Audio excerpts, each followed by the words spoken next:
मंत्री जी, मैं इस सदन में अलग ऐलान ये कहता हूं कि जब भी इस देश की जमीन को लहू की जरूरत होगी, आपसे 2 कदम आगे इमरान खड़ा मिलेगा। ये मैं आपसे यकीन दिलाते हुए कह रहा हूं। हमसे हमारी इबादत गाहें तो मत छीनिए ना, हमारे घरों पे बुलडोजर तो मत चलाइए ना, हमारी कब्रों में तो हमें सुकून से सोने दीजिए ना।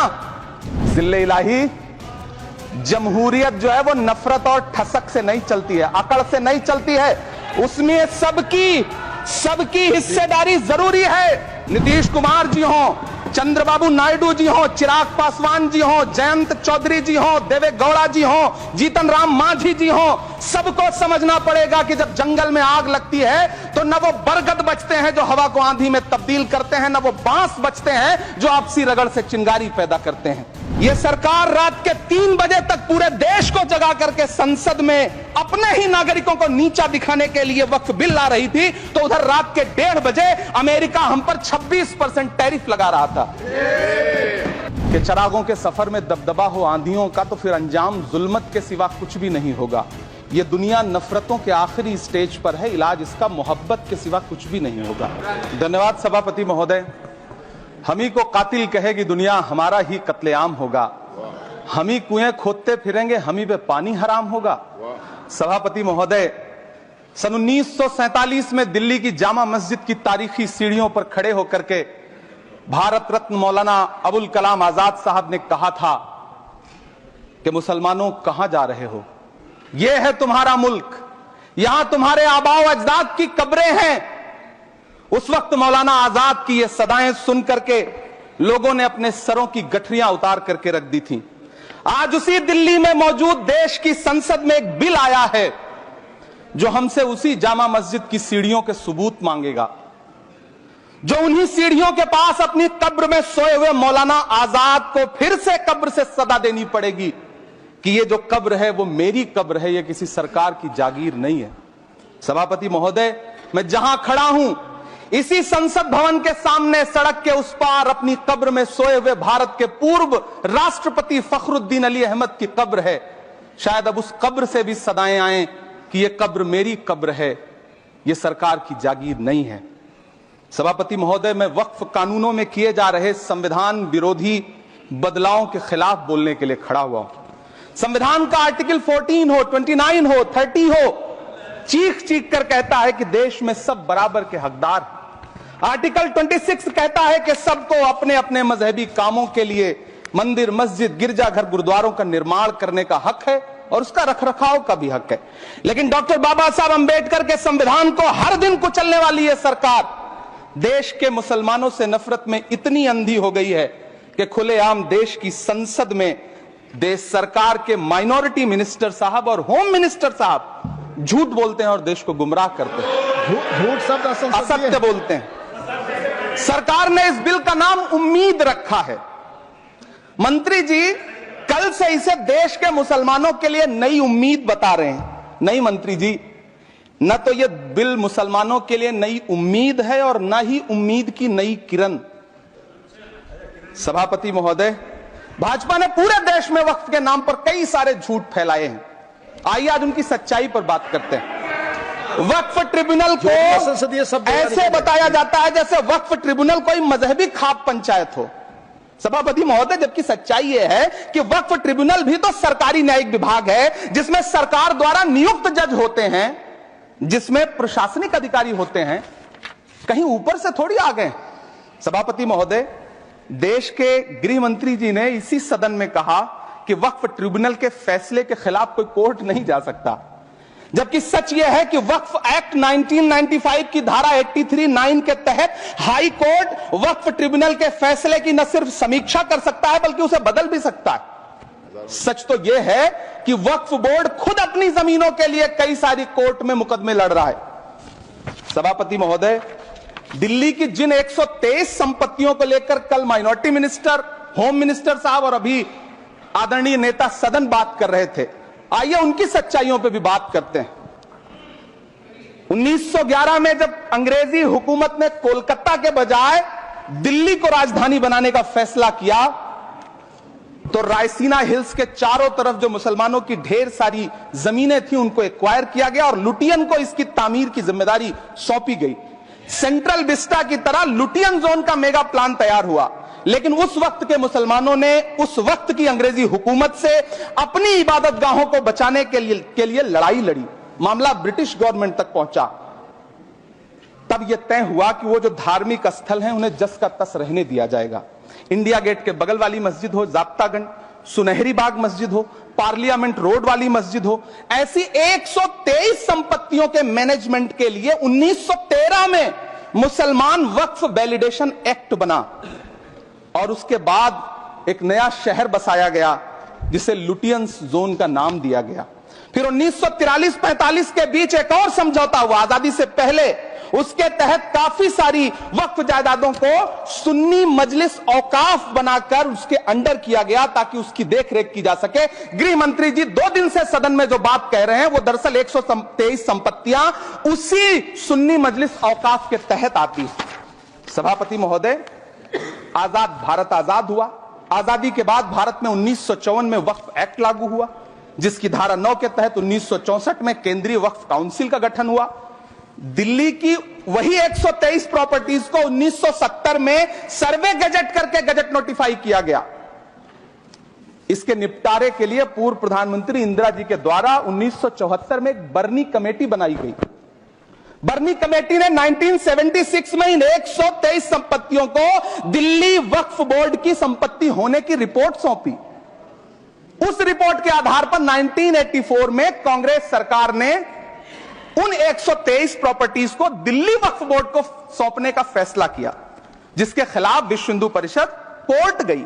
मामला 2011 तक पेंडिंग रहा। फिर 2011 में कोर्ट ने सरकार को आदेशित किया कि इसका निपटारा करो। तब 2013 में तत्कालीन यूपीए सरकार ने दिल्ली की उन्हीं 123 जायदादों को बर्नी कमेटी की सिफारिशों के मुताबिक वक्फ बोर्ड के हवाले किया। यही वो प्रॉपर्टीज हैं जिनके नाम से गृहमंत्री जी कल से कांग्रेस को कोस रहे हैं। फिर आई 2014 में भाजपा की सरकार, जो तब से इन जमीनों को हड़पने की साजिश कर रही है। जिस बिल को मुसलमानों के हुकूक की हिफाजत करने वाला बिल बताया जा रहा है, उसी को पेश करने के लिए और उस पर बात करने के लिए लोकसभा में भाजपा सरकार के पास एक भी मुस्लिम सांसद नहीं है। जिस वक्त, मैं लोकसभा कह रहा हूं, सुना करिए, जिस वक्फ बिल को मुस्लिम महिलाओं को हक दिलाने वाला बताया जा रहा है, उसे संसद में पेश करने वाली पार्टी के पास न तो राज्यसभा में, न लोकसभा में, न देश की किसी विधानसभा में एक भी मुस्लिम महिला सदस्य नहीं। कल किरण रिजिजू जी कह रहे थे कि रेलवे की जमीनें देश की जमीनें हैं, डिफेंस की जमीनें देश की जमीनें हैं। हां मंत्री जी, हैं, बिल्कुल हैं। ये जो वक्फ की जमीनें हैं, ये हमारे पुरखों ने धार्मिक कामों के लिए डोनेट किया है, तो हम भी तो इसी देश के नागरिक हैं, हम भी तो इसी देश के बेटे हैं, तो वक्फ की जमीनें भी तो इसी देश की जमीनें हैं, उनको पराया क्यों बोलते हैं आप? सभापति महोदय, अशफाकुल्लाह खान जब फैजाबाद की जेल में फांसी के फंदे पर झूल रहे थे, तो इसी देश की जमीन के लिए झूल रहे थे ना।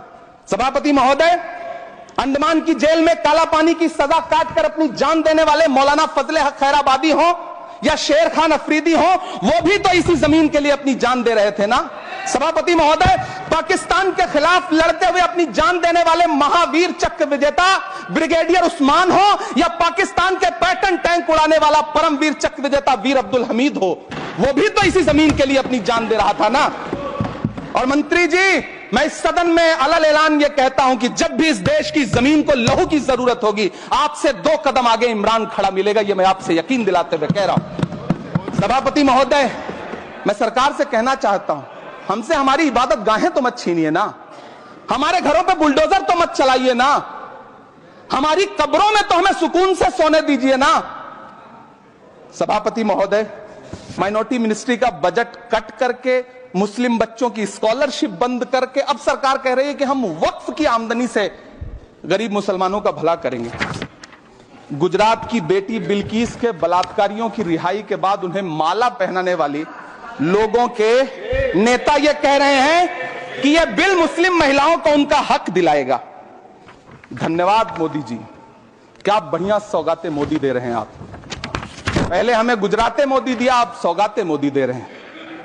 लेकिन यह सरकार इतना याद रखे कि इसी ठसक के साथ देश की संसद में सीए का कानून भी लाया गया था और कहा गया था बड़े बड़े भाषण दे करके कि पड़ोसी देशों से हिंदू भाइयों को ला करके यहां नागरिकता दी जाएगी। लेकिन मैं आपके संज्ञान में लाता हूं सर कि पिछले इतने दिनों में इनसे नागरिकता लेने के लिए 2000 व्यक्ति भी नहीं आए, जबकि इसके उलट इन्हीं की सरकार में पिछले 10 साल में 15 लाख से ज्यादा भारतीयों ने भारत की नागरिकता छोड़ करके दूसरे देश में जाकर के बस गए।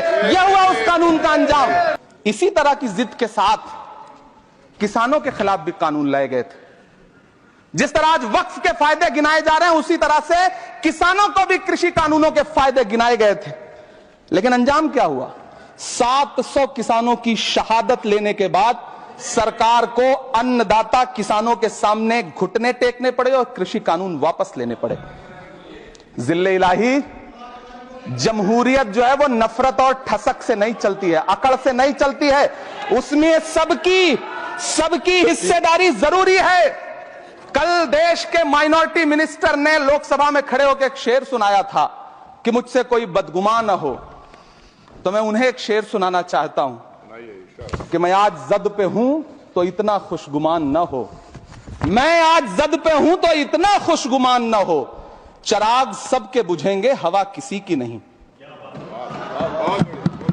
नीतीश कुमार जी हो, चंद्रबाबू नायडू जी हो, चिराग पासवान जी हो, जयंत चौधरी जी हो, देवे गौड़ा जी हो, जीतन राम मांझी जी हो, सबको समझना पड़ेगा कि जब जंगल में आग लगती है तो न वो बरगद बचते हैं जो हवा को आंधी में तब्दील करते हैं, न वो बांस बचते हैं जो आपसी रगड़ से चिंगारी पैदा करते हैं।